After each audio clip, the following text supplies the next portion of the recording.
On va voir aujourd'hui ensemble le comportement singulier qu'il faut avoir lorsqu'on va faire une bénédiction, et ce, que l'on fasse une bénédiction sur une boisson ou un aliment solide, quel qu'il soit.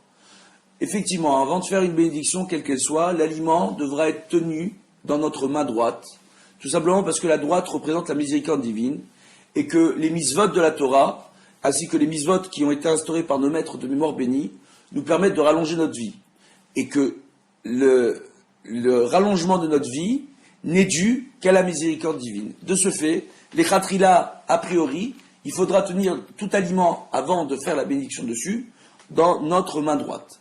A posteriori, si l'aliment a été tenu dans notre main gauche au moment où on a récité la bénédiction, ou si l'aliment a été posé devant nous au moment où on récitait la bénédiction, mais qu'il était à portée de main, on est considéré comme étant quitte de l'obligation de la bénédiction et que la bénédiction a été récitée correctement. Cependant, si au moment où on récite la bénédiction, l'aliment ne se trouve pas à portée de main et que le fait qu'il se trouve à portée de main dépend d'une tierce personne.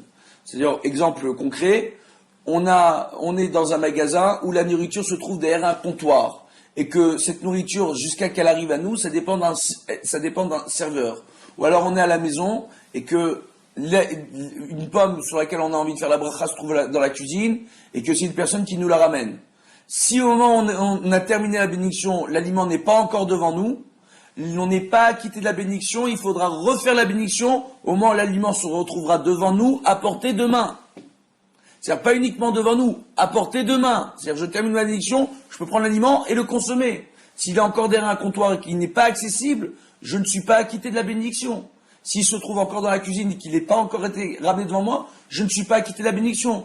Donc dans ce cas-là, je me rends dans un problème de bracha levatala, de bénédiction en vain.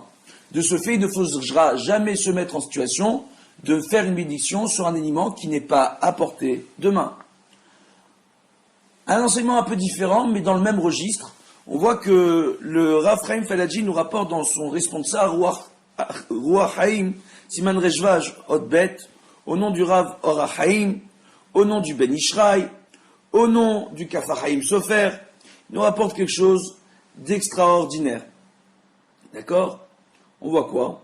On voit dans le Ben Ishraï, c'est dans la première année, Parashat Balak, Hot Dalet, et dans le Kafar Haim Sofer, Siman Reshvav, Hot Lamed Aleph, on voit que si une fourchette avec laquelle on veut consommer un aliment est faite en métal, il vaudra mieux opter a priori pour faire la bénédiction sur l'aliment, si c'est un fruit par exemple, si on peut le tenir dans la main droite au moment de faire la bénédiction, on fait notre bénédiction dans la main droite, on met un peu de cet aliment dans notre bouche, et après on continuera à consommer l'aliment avec la fourchette. Ou alors, on fera la bénédiction, et puis ensuite on plantera notre fourchette en métal dans l'aliment. Pour quelle raison? Ils nous ont rapporté par nos maîtres de mémoire bénis, dans le Talmud, que le métal est fait, tout simplement, pour fabriquer aussi des armes, et que les armes servent à raccourcir la vie. Tel est l'exemple du couteau qu'on va retirer de la table au moment du Birkat Hamazon.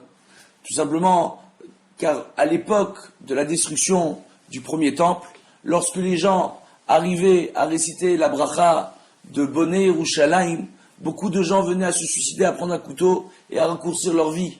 Donc on voit ici que le couteau en métal, même celui qu'on utilise pour consommer, pour manger, peut servir à raccourcir la vie. Donc le couteau, tout le monde sait que le couteau, on le sort de la table au moment du Birkat Hamazon. Mais ce que les gens ne savent pas, c'est qu'il y a une halakha et qu'il y a un minag dans le monde séfarade, et alpi halakha et alpi kabbalah, qui est le suivant, qu'on évitera de planter notre fourchette en métal ou un ustensile en métal au moment où on récite la bénédiction dans l'aliment. C'est-à-dire, on ne plantera pas notre fourchette en premier et puis après on fait la bénédiction.